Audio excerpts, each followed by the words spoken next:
خدا کی قسم وہ خطیب نہیں ہوتا جو مجلس پڑھنی جانتا اور چہرے پڑھنے نہ جانتا۔ مجھے تہذیب ممبر اس بات کی اجازت نہیں دیتا، ورنہ میں انگلی اٹھا کے بندوں کے چہروں کو اشارہ کر کے کہتا یہ بندہ اتنے % پریشان ہوا ہے۔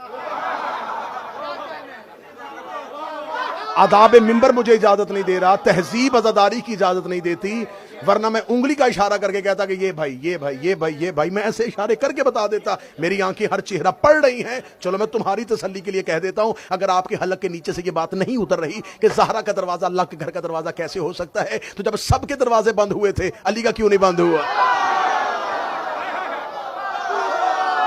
علی کا دروازہ کیوں نہیں بند ہوا؟ علی کا دروازہ کیوں نہیں بند ہوا؟ صحابہ نے کہا تھا یا رسول اللہ ہمارے دروازے بند کروا دیے، علی کا دروازہ کھلا ہے۔ فرمایا علی کا گھر ویسا ہی ہے جیسے مسجد میں اللہ کا گھر۔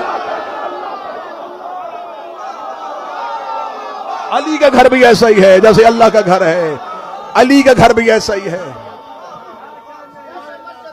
بسم اللہ۔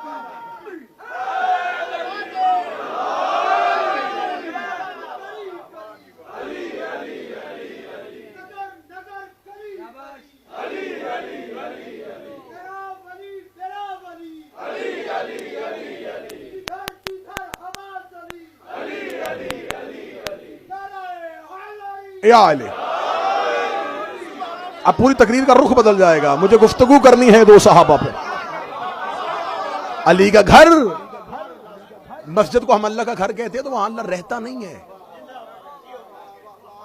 مسجد اللہ کا گھر ہے لیکن وہاں اللہ رہتا نہیں ہے، وہ رہے گا تو محدود ہو جائے گا، وہ محدود ہو جائے تو وہ اللہ نہیں رہتا۔ مسجد اللہ کا گھر کیوں ہے؟ اس لیے کہ یہاں سے اللہ کا رخ اور تعین اور مقام اس لیے ہوتا ہے کہ یہ پروردگار کی نشانی بن جاتا ہے، یہ شاعر اللہ ہو جاتا ہے۔ اب جو بھی چیز جس سے پروردگار ظاہر ہوگا وہ شاعر اللہ ہوگا۔ یہ مسجد نبوی جو تھی، مسجد کے پیچھے علی کا گھر نہیں تھا۔ بندے کہتے ہیں مسجد نبوی کے ساتھ علی کا گھر مسجد کا حجرہ نہیں تھا، علی کا گھر مسجد میں نہیں تھا۔